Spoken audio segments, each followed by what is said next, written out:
Today, I am going to be speaking on what children should know before choosing medicine as a career in India. This is an issue which has been bothering me for a very long time, and I thought this is an important topic for which some data should be available to those who are choosing medicine as a career in India. Just 2 days ago, yesterday in fact, this was the Times of India news that NEET has conducted its exam and over 15 lakh students have applied to get admission into MBBS, or approximately 70,000 seats which are there in the country. My question is, how and why does a youngster choose medicine as a career in India? Is it based on his aptitude? Does he have career counseling in school? Can he change stream after a few years of joining? Is it a hit and trial thing? This is a very complex issue. The first question which arises is, after 10th, we are asked to join medical, non-medical, commerce. My question is a 15 to 16-year-old capable of taking such major decision which is going to affect his life at that age? Not go into the detail. The message I want to give is 15 to 16 years age is the person is not mature enough to be taking a decision which is going to affect his life tremendously. Reasons why youngsters should choose medicine as a career. It is not as if I'm here only to discourage. I'm here to show both sides of the picture, and the person should have all this information before he takes the decision. Unfortunately, most of our people are taking a decision based on what we call bhed chal. Everybody else is doing, so let us also do it. The reasons, positive reasons are, yes, it is a recession-proof career. We had a massive recession in 2008 or so, and so many engineers were laid off, so many other professionals felt the pinch. But medicine is one profession which becomes recession-proof. Whatever happens to the economy, medical profession will carry on. Maybe you will not be earning 100, maybe you will be earning 20, but the fact remains it is a recession-proof career. Second big advantage in medicine is you can work anywhere, in any city, town or village. If you join, let us say non-medical, you go into IT sector, everybody has to converge on few metropolitan cities. You either go to Bangalore, to Hyderabad, to Gurgaon, to Delhi, to Chennai. You cannot practice in Samrala. You cannot find a job in Ropar. You cannot find a job in smaller places. But as a doctor, you can work anywhere in any city, town or village. This is a big advantage for medical professionals. You can earn till whatever age you want. Most other professionals are retired, except of course advocates, who are in many ways similar to our situation, but with a lot of advantages. So a doctor need not retire, though the situation which is created in India today is doctors wish to retire earlier than their retirement age. Then a very common answer we hear in interviews when we interview medical students or when we interview people who are coming to join medical colleges, that they have a desire to serve and help alleviate someone's suffering.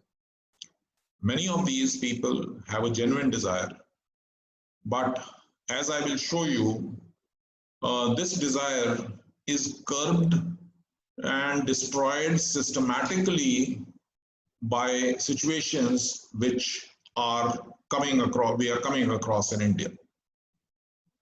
Then yes, if you have treated somebody and you have relieved him of his suffering, there is a thrill you get. You are on a high if you are able to treat someone with your expertise. You enjoy it. There is no doubt about it. We have all enjoyed our profession. We have helped someone in need, and it gives us a thrill. This thrill of having treated someone with our expertise cannot be matched by probably any other profession.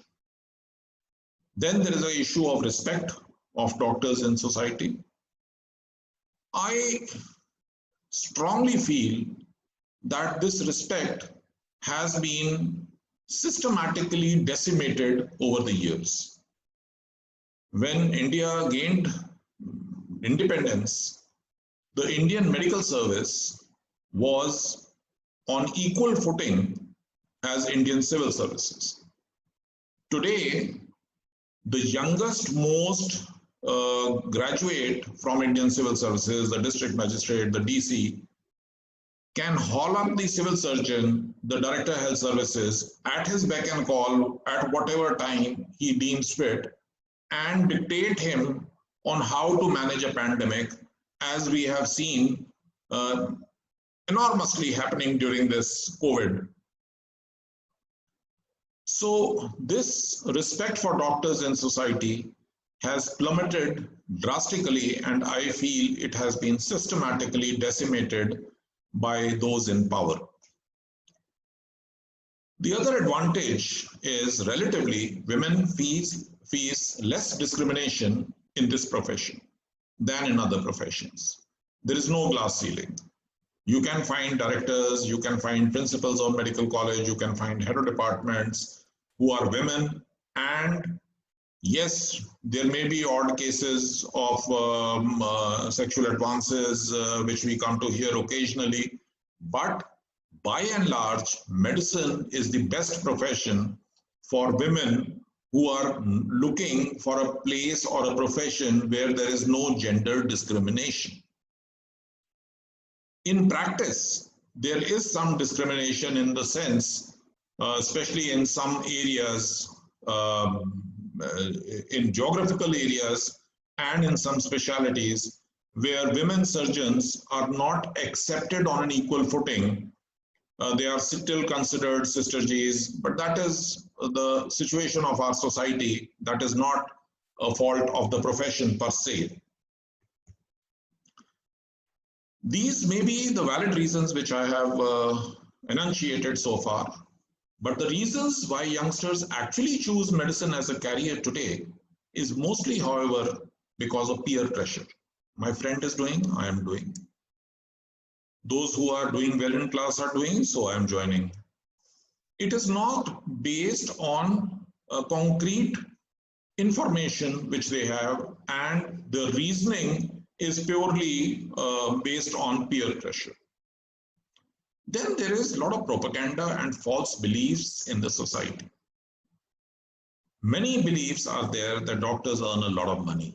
Doctors have a very cushy lifestyle. Once you have completed MBBS, you are settled for life.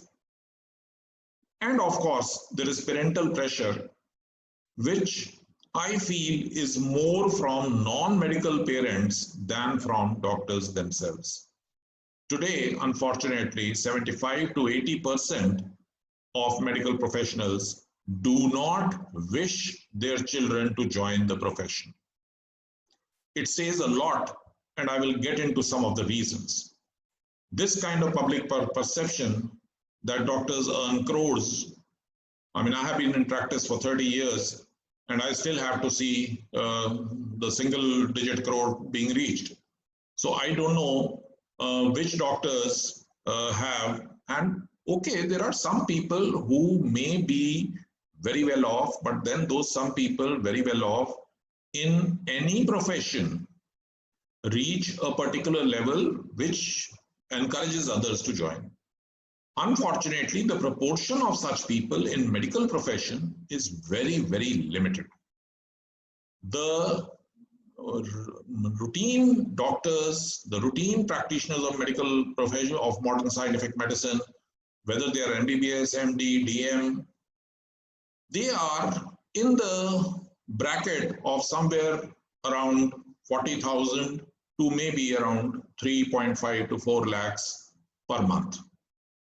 And this is what they remain on throughout their life. movies, other the TV shows, they give an impression of glamour to medicine. And sometimes somebody has been admitted in a hospital and he has seen some doctors coming in white coat on rounds in teaching institutions, and that seems to have had an effect on the child.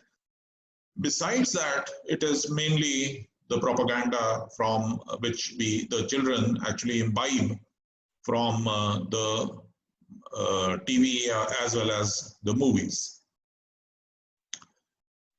Let us talk about the earnings of doctors. There was this case recently where a dengue patient, child who had dengue fever, he was admitted to Fortis Hospital in the NCR region, and a bill of 15,79,322 was raised.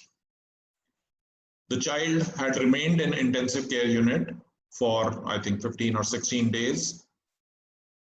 The government, the health minister, came into the picture and forced the hospital to refund the bill.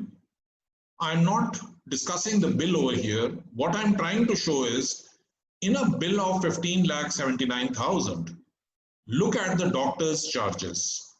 The doctor's total charges of all consultants for those 17 days was 53,900 rupees only.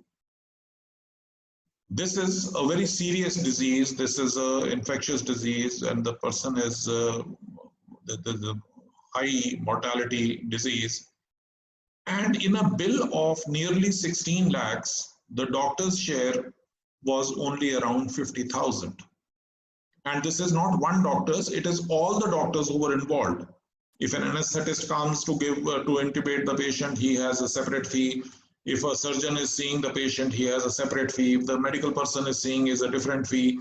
If the nephrologist sees, the clubbed fee of all doctors was 53,900 rupees. So this impression that doctors earn a lot based on the hospital bills which are generated today by corporate hospitals is a fallacious impression, and youngsters are best advised not to fall for this kind of thing. Actually, the doctor's effort and the doctor's salary, there is a huge mismatch in India. And this is something which people realize many years after they have graduated, post-graduated, done their super specializations, and have been in practice for 5, 6, 10 years. Then there is this issue of wanting to serve the humanity. This issue, this desire which many of us have when we join medicine, this is systematically demolished once we come into the system. One, the cost of medical education itself absolutely demolishes any intention to serve. Then there is this Consumer Protection Act 1986, under which IMA versus VP Shanta's judgment included doctors, and courts have given compensations of more than 11-12 crores in cases of medical negligence. These are amounts which no doctor in India today can afford to pay. But unfortunately, the judiciary seems to think that this kind of compensation is going to be without costs. What it has happened is, since 1986, actually since 1995, once this VP Shanta and others' judgment came, medical professionals became very careful and started practicing defensive medicine. When I started my career, we used to be basing even the indication for surgery on clinical examination. If clinically I felt the patient was appendicitis, we would operate. If clinically I felt this was a gallstone disease, we would operate. Yes, in one case out of 50, you would be proven wrong. But now we are scared to be proven wrong. So we want to base our decision on some concrete evidence. And when we talk of these concrete evidences, it simply means more cost for the patient. This is the unfortunate part of Consumer Protection Act, which has changed the healthcare scenario in a major manner. Then the society, judiciary, legislature, journalists seem to want that doctors should pay more, but should not charge accordingly. Where should they pay? Look at in medical education. 50%, more than 50% of the seats in existence today, there are around 70,000 odd MBBS seats in the country. And these seats, more than 50% are in private medical colleges. And by law, a private medical college can charge any amount of fee for MBBS for 50% of the seats which are available with it. Some seats go to government quota, some seats go to central quota, some are reserved for different categories. But for 50%, they can charge any amount they want. And currently, this amount ranges anywhere between 60 lakhs to 1 crore. All doctors pay commercial charges for electricity and water. Even if they are having an office in their own residence, they have to pay commercial charges for the entire building for water and for the portion they are using as their clinic for electricity. Similarly, commercial property tax. The thing why it pinches is all my advocate friends will agree that they don't pay any commercial charges for the offices they have in their residential premises. And it is accepted. There is no question raised, there is no finger pointed that an advocate is running his office, his commercial establishment, if I may be permitted to say so, from his residence. But the moment a doctor puts up his signboard, immediately commercial charges are started. Property tax will be commercial.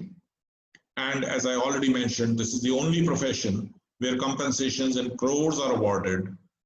And do you know that advocates to date may be charging 10 lakhs for per hearing, but they cannot be dragged to consumer courts for legal negligence. Let me put the term. We have been dragged to courts for medical negligence, and let me put it in no uncertain words that lawyers cannot be dragged to consumer courts for and accused of legal negligence. So many instances of corruption and so many things we hear in the legal fraternity, but this matter was decided against the lawyers by National Consumer Dispute Redressal Commission in 2009. The Bar Council took the case to Supreme Court. Supreme Court granted a stay on the order of the National Commission, and since 2009, today is 2020, that stay has not been vacated. So if an advocate takes money from me, does not fight my case properly, or colludes with the opposite party to damage my case, I have no way of seeking compensation from him, save making a complaint to the Bar Council, which in the medical context is laughable. Another thing I want to bring to your notice is why this medical education in India is so expensive. It is expensive because people in power own these private medical colleges. This was a news item from Tribune. And since then, more medical colleges have sprouted, and to establish a medical college, it is well understood that you require political affiliation. You should be a senior politician yourself, because the approvals and the processes involved are so convoluted that an average person, even with the best of intentions, let me put it this way, Tatas were not able to start a medical college because the system is such that it requires a lot of under the table money changing hands. So what happened? Many students who are otherwise good, let us say the middle order, may not be the top high ranking students, the highest ranking students, but let us say those in the 80th percentile or 90th percentile who are in the general category, they would not get admission to MBBS in medical colleges, and they could not afford to go to private medical colleges because of the prohibitive costs involved. So thousands of Indian students, they started going abroad for their medical education, and these students were seen as some kind of lost revenue by this private medical college mafia. So they created a scenario where foreign medical graduates, if they wish to come back and practice in India, they have to give a licentiating exam, and the pass percentage of that licentiating exam was 16% only. Out of every 100 doctors who appeared in the exam, only 16 were passing.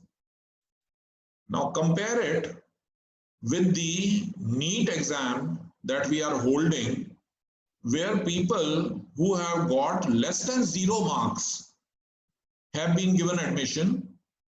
This is because we have reduced the percentile. We have changed the 50% cutoff to a 50th percentile, and this comes out to around 17 to 18% marks. If you have got in your NEET exam, you will get admission.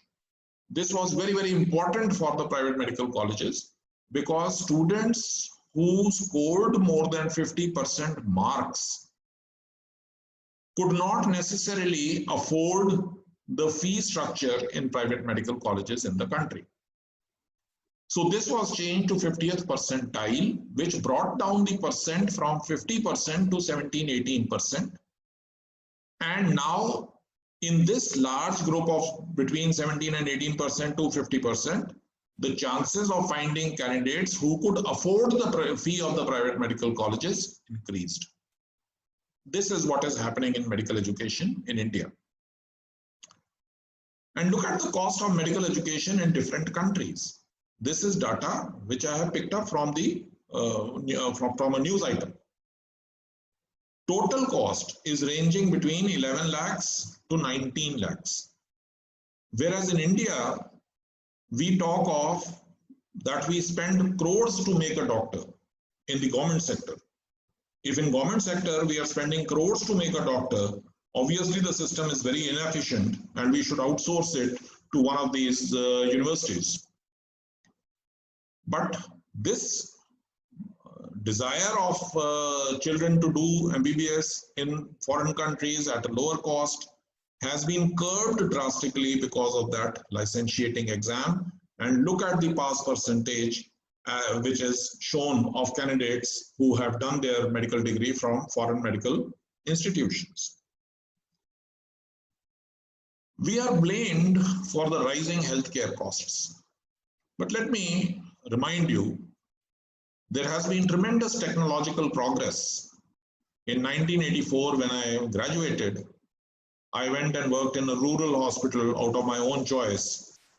And we didn't have ultrasounds, we didn't have MRI scans, we had 12-bedded hospital. I had some interns under me, and we used to do tremendous amount of work.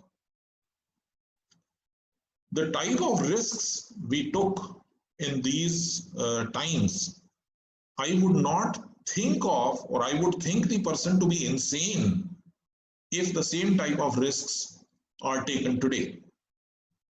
The problem is, for modern scientific medicine, we do not have indigenous R&D.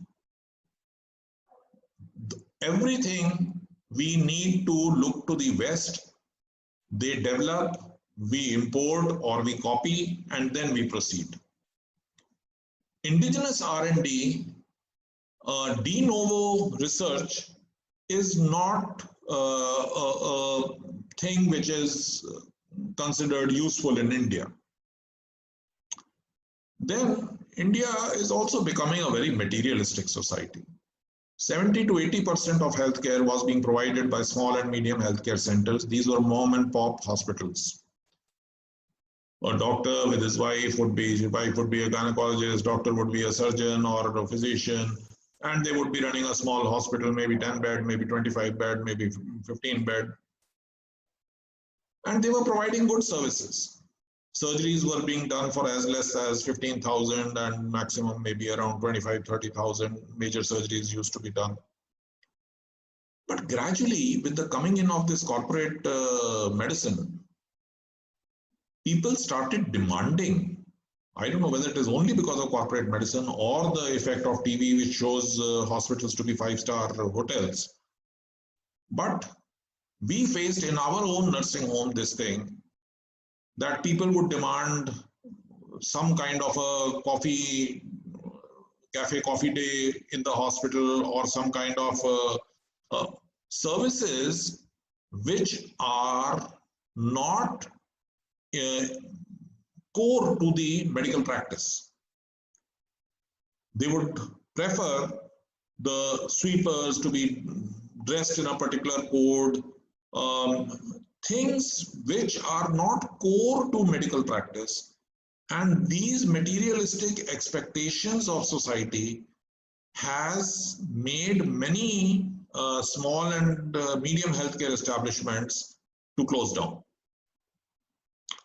Of course, there is corporatization of medicine, and we have all accepted it with open arms. And this has meant that earlier a patient used to pay the doctor for his services. Now the patient pays to the insurers, to the managers, to the administrators, and a huge chunk of service providers who are not core to the issue of healthcare. They may be purely looking at a department which looks into how bills will be passed by the insurers. There may be a department which looks purely into the quality part of the healthcare. You need various empanelments, you need to be approved from various agencies. And all these people are not core to the treatment aspect of the healthcare. But despite all these costs which have come up, treatment in India still remains dirt cheap. This is a comparison I had got from one of the websites, which compared the treatment costs of various major surgeries in India, US, Thailand, Malaysia, Turkey, South Korea, and we were comparable to some of the Far Eastern countries, but not all. Like even in South Korea, a hysterectomy would cost around $11,000 and it would cost only $2,500 in India. So overall cost of treatment, though it has gone up tremendously in the last 2-3 decades, but it is still very much comparable or very much on the lower side when we compare it to other countries across the world. So the question arises, does India need MBBS doctors? Definitely. By sheer virtue of its increasing population, doctors of modern scientific medicine will always be needed in India. Now, this is where the problem arises. Unfortunately, in India, everyone is a doctor of modern scientific medicine. And hence, you do not actually need an MBBS degree to practice as a doctor of modern scientific medicine in India. If you are a qualified Ayush, central government, state governments, multiple efforts, some states permit it legally, all qualified Ayush can practice modern scientific medicine. RMPs, there was a bridge course which was recently being brought by the National Medical Council. Then Baba Ramdev and his ilk. We have so many Baba Ramdevs in our country, who cure everything from cancer to corona, pharmacists, chemists, physiotherapists, all these are doctors of modern scientific medicine. None of them have a MBBS degree. And when it comes to MBBS doctors, many duties are imposed on qualified doctors of modern scientific medicine, but they do not have any rights or privileges in India. The maximum they will get is candles जला के उनको हम honor कर रहे हैं और हम तालियां बजा के उनको honor कर रहे हैं. But what is actually needed is denied. Today, an Indian doctor of modern scientific medicine has to deal with increased government regulation, increasing cost of medical technology, third-party payment system, aggression and violence, unsympathetic law and order machinery, half-baked medical knowledge, myths and misconceptions of the general public, demand for patient autonomy and documentation in a population which is largely illiterate. You have to understand all these are Western concepts.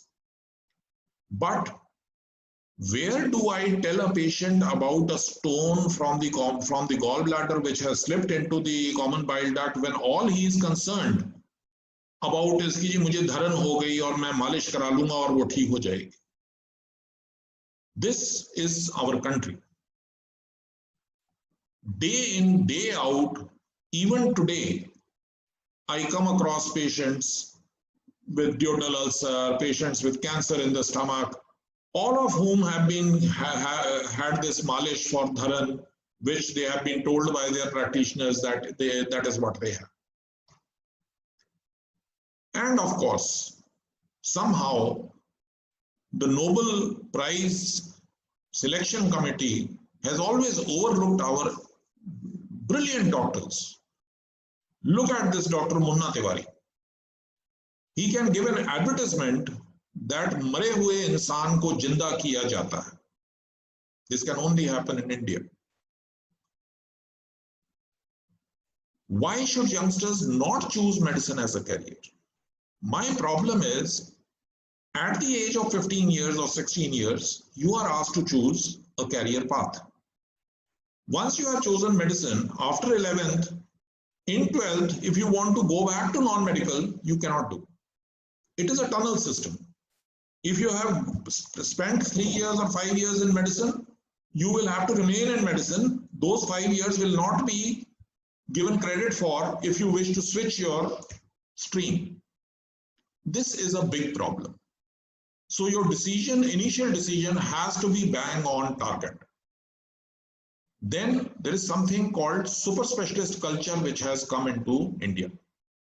In the West, we want to copy everything from the West. But look at what happens in the West. If you want to meet a gastroenterologist, if you want to meet a cardiologist, you have to go through your general practitioner. It is the general practitioner's discretion that he may refer, he may not refer. In India, sometimes I am forced to tell my patients, why do you bother to come? You send your heart to Fortis hospital, let them treat the heart, they will parcel it back to you, put it back, fit it yourself, send your stomach to me, I will operate on the stomach, I will send the stomach back to you, because the concept of general practice is simply gone. An MBBS doctor today, we have reduced his stature to a glorified clerk, come ward boy. This is all an MBBS doctor today is.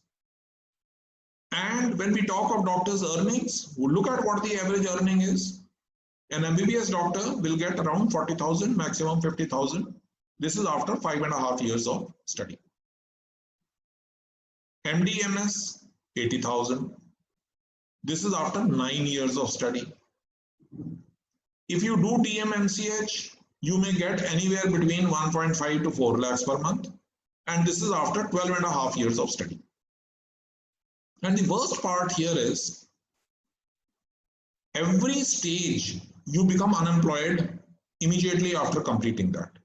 There is a contractual employment after MBBS. If you are doing a medical officership, it will be for 6 months. If you are doing a house job, it will be for 6 months. If you are doing your MD, it is a restricted period of 3 years.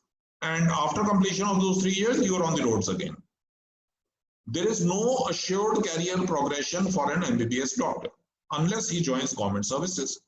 And primary health centers, which are the place, which is the lowermost place where an MBBS doctor fits into the healthcare system in India, maximum vacancies for primary health center doctors in the country is around 3,000 doctors per year.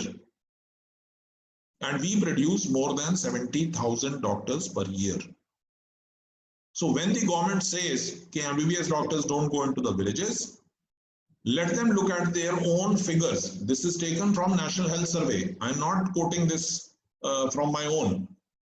And this super specialist culture, where one person is treated by 5 doctors, is the bane of medicine in India today. I have nothing against super specialties. The point is we should empower the MBBS. Through him, referral, without referral, a specialist should not be seen, but unfortunately, this is only a desire. And facts, other facts youngsters should be aware before choosing medicine as a career. It's a long gestation period. Your classmates from 10th will be 6 or 7 years into their career. They will be in middle order senior management when you will be starting practice. So do not think that money is the reason why you are coming into medicine. There will be a lot of frustration for at least 8 to 10 years when you will see your friends, your classmates doing well in their professions, in other professions, when you are still struggling, studying and filling out forms and sending lab reports and pushing the trolley. It is a difficult lifestyle, especially for women. The point is, for a boy to be studying till the age of 30 is okay. It is acceptable in Indian context. But if a girl is not married at 22 or 24, something must be wrong with the girl. This is our Indian mentality. That way, from family life is concerned, it is difficult for women, and we are seeing this, that in super specialties, the number of women vis-a-vis the number of men is reduced drastically. Whereas in MBBS, when the students join, the ratio is nearly 55 to 45. 55 girls to 45 boys. This is the average ratio. But when it comes to super specialties, there the ratio of women reduces drastically, maybe to around 10%, and 90% are males, because they can afford to be studying till that age, and rigorous study, rigorous work, long duty hours, these are not compatible with a family life which women need. Everybody needs, but it affects the women specifically. Reservations determine your career in medicine. You give your NEET postgraduate exam, you may be so interested in surgery, but because of reservations, because of quotas, because of one thing or the other, you may be getting ENT, and then you have to decide, because if you don't pick up that seat this year, you will have to wait 1 year to apply again. Now this creates a situation where you may end up in a branch you have not the least bit of interest in. Simply for the sake of doing post-graduation, you are joining. Then government has a lot of propaganda. Doctors do not go to villages, doctors do not treat patients. Or the point is, what does the Supreme Court say? It has cast the responsibility of providing services, healthcare services to the people purely on the state. the state cannot avoid its constitutional obligation in that regard on account of financial constraints or any constraints. This is what the Supreme Court said in Paschim Bengal Khet Mazdoor Samiti versus State of West Bengal 1996. There are multiple judgments after that. Government, in its wisdom, through various laws, through convoluted laws which have been imposed, has passed on this responsibility to private sector. Private sector which is not given any benefit, the private sector which is not given any subsidy, but on its whims and fancies, the state can decide, like in Delhi, now the state has decided that 80% of all hospitals in private sector will have 80% beds will have to be reserved for COVID. The responsibility of providing healthcare to the citizens was of the state, was of the government. The government has not created the infrastructure to deal with a situation like this. Under the circumstances, you are forcing the private sector to absolutely give away, become a sant, give away whatever assets they have created, do service as per the demand of the government. All right, very noble thoughts, but many of these establishments will close down. And what infrastructure has been developed in this country, because the government hasn't developed any infrastructure, healthcare related. And whatever infrastructure has come in or whatever investment has come in the private sector. And by these kind of notifications, you are ensuring that in future, no FDI, no investments will come from the private sector into healthcare. So the government simply abdicates its duty and finds scapegoats in doctors. It's so easy. We have brought this scheme of Ayushman Bharat. Ayushman Bharat is a scheme where pittance is decided that this is going to be the rate, let us say 9,000 rupees for a cesarean delivery. And the cost of medicine, the cost of everything is included. This is the rate given for Ayushman Bharat. You are forcing doctors, you are forcing hospitals to do something. You are claiming to the public that you have provided 5 lakhs per family, but you are not paying the required rate, because Maharashtra government also recently gave a notification that private hospitals should not charge more than 1 lakh rupees for a delivery. They assessed the ground situation and they realized that problems will arise, so they capped the amounts, but they kept some rational amount. I don't say 1 lakh, 30,000, 40,000, some rational amount should have been decided upon. But it is so easy to blame. You have claimed the public to the public that they will be provided free medical services. The hospitals have been forced to empanel themselves in these kind of schemes, and the hospitals cannot provide the services on those rates. So they escape by making various excuses when such patients come. They will say the bed is not available, they will say gynecologist is not available, whatever the reason may be, they will not accept the patient. They will accept only those cases where it is financially viable for them.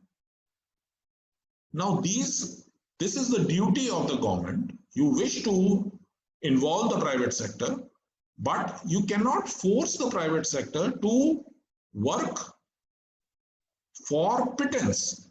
Tomorrow you can come with a scheme and say that all the people below the poverty line can get 10 tolas of gold from their nearest goldsmith, and the government will pay them 1,200 rupees a tola. If the tola is 50,000 rupees a tola today, and your proclamation can get your political benefits to you, but that does not mean the goldsmith next to the patient is going to provide him 10 tolas of gold for 1,200 rupees a tola. So my point is These are responsibilities. Healthcare is a responsibility of the government. The government has not been investing into healthcare, and this has nothing to do with BJP or Congress. The Congress is equally responsible. The total GDP, less than 1.15% of the GDP is government's expenditure on healthcare. This is something which creates a problem. And doctors are blamed for all the fallacies which exist in healthcare in India. Tall promises are made without budget commitment, no regular appointments of MBBS doctors. There are states where no MBBS doctor has been employed in civil medical services for 7 years at a stretch. So when it is said in the parliament that doctors don't go and work in the villages, all this data needs to be put forth. A lot of people give me this argument that doctors are being welcomed. There is a walk-in interview for specialist doctors. Even Punjab has that. The problem is not all specialists are so welcomed. MBBS is not welcome anyway, but not all specialists are also welcome. If you are a pathologist, you may be wanted, you may not be wanted. They may want pediatricians only, or gynecologists only, or physicians only. So only specific specialties are so welcome. Second problem with government service here is a gynecologist joins out of concern for the healthcare of the villages or whatever. And once she is posted, she is asked to do post-mortem duty. Now, she is a gynecologist who's trained for gynae obstetrics. And she is put either as a lab in charge or as for post-mortem duty in a hospital where she has no experience of post-mortem. So she has no option other than to leave the service.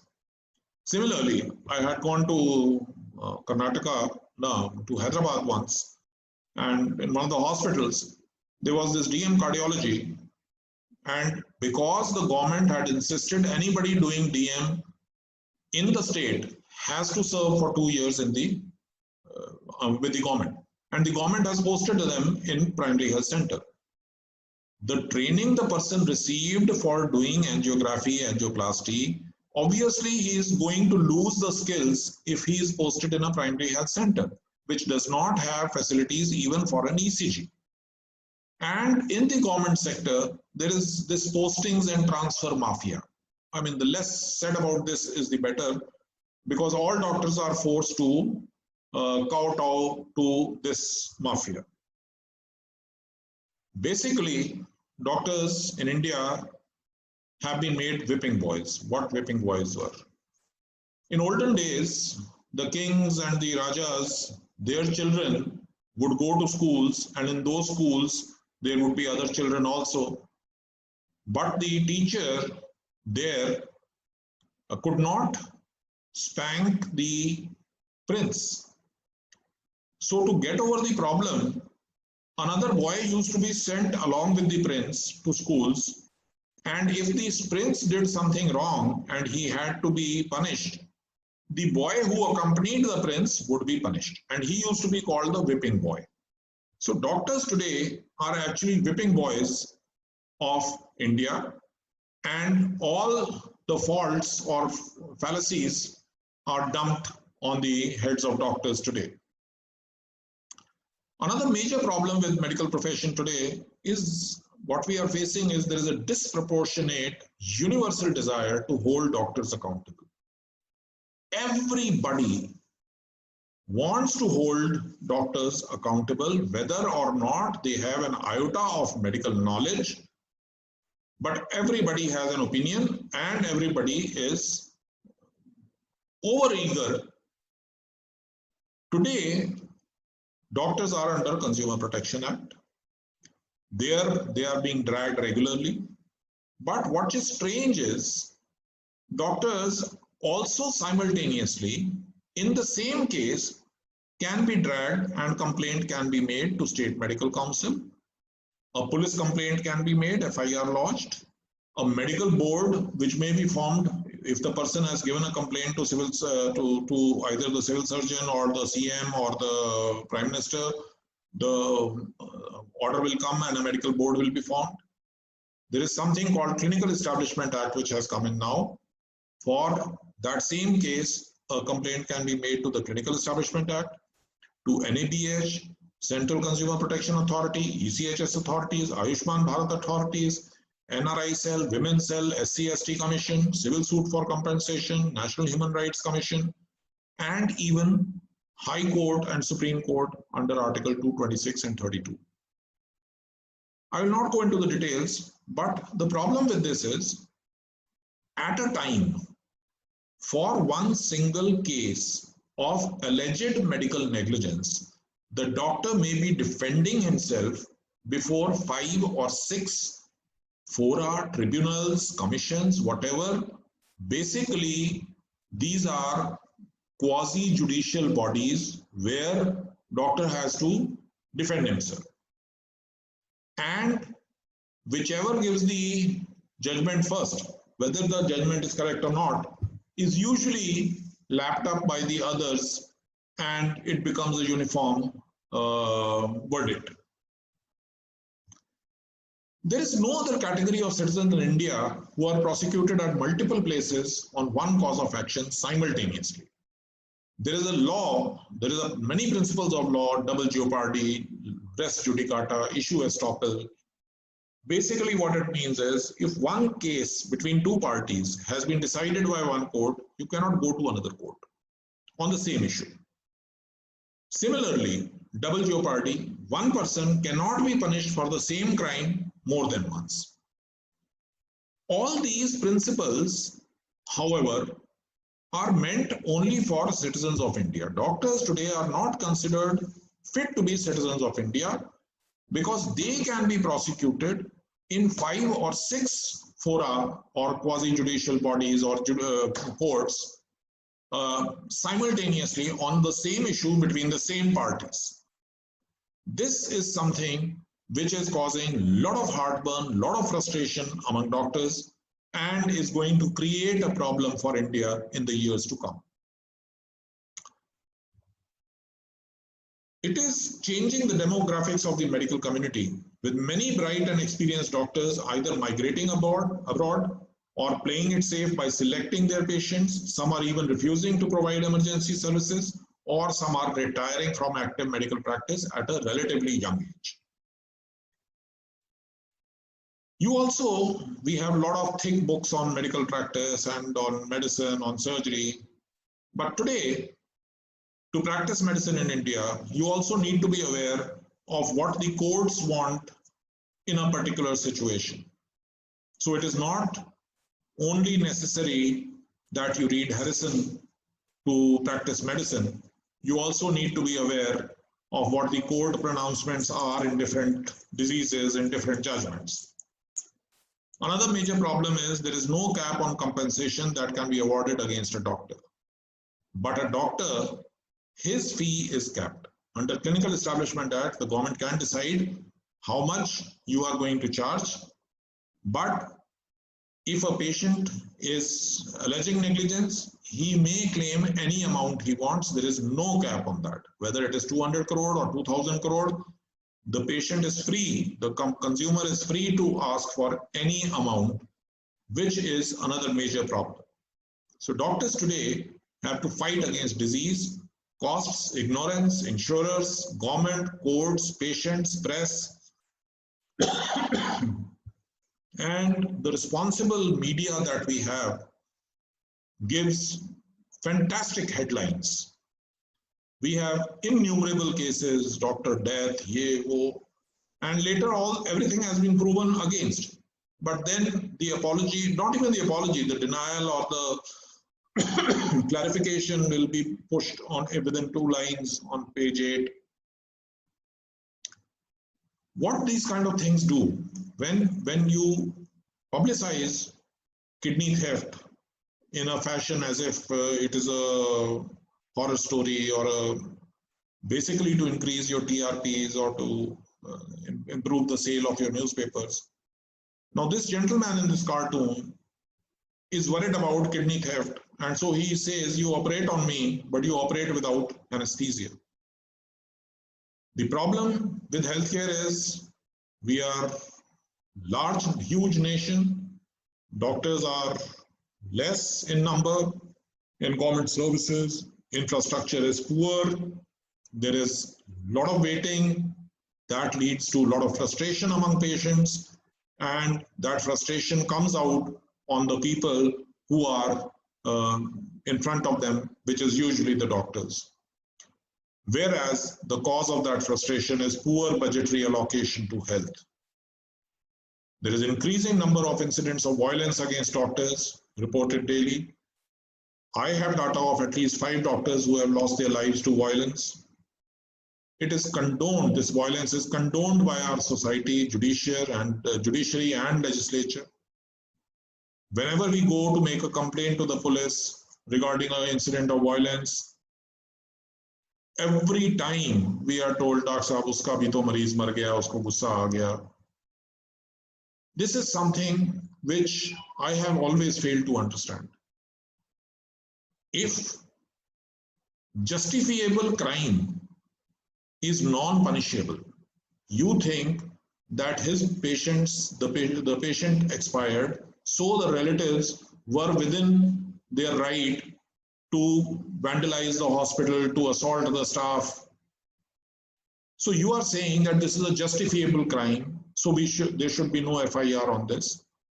Effectively, then all crime is justifiable. A person is very poor and he robs a rich man. What is the crime then? He is poor, it is justified.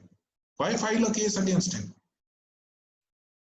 If a girl is rejecting the advances of some boy and he commits a crime, he has a justification in his mind. The people who killed Indira Gandhi, they had a justification in their mind. Should we not prosecute? This is something which has to somehow evoke a response within the conscience of society that violence against doctors is not acceptable. Fact remains, government does not invest in healthcare. Doctors bear the brunt of society's anger and frustration. And these are frequent happenings in all emergency where every one of us has been threatened by a patient's relative who knows so-and-so or some phone call from some minister is coming. I have been frequently given this argument that despite all this, lakhs of students apply for NEET seeking to join medical profession. Some doctors who have their own medical establishments may be today also agreeing to pay huge amounts to get their children. But this proportion from the time when we joined medicine, when 80 to 90% of doctors would want their children to follow in their footsteps, today 75 to 80% of the doctors do not want their children to join medical profession. So this is something which is a cause of worry. And I say that despite my entire talk, we need doctors. So what we need to change is the way society is dealing with doctors today, because otherwise we are heading towards a crisis. And it has been to some extent exposed by this pandemic of corona, but fact still remains, it is not going to change the situation for doctors too much. Thank you. I hope this is helpful to youngsters.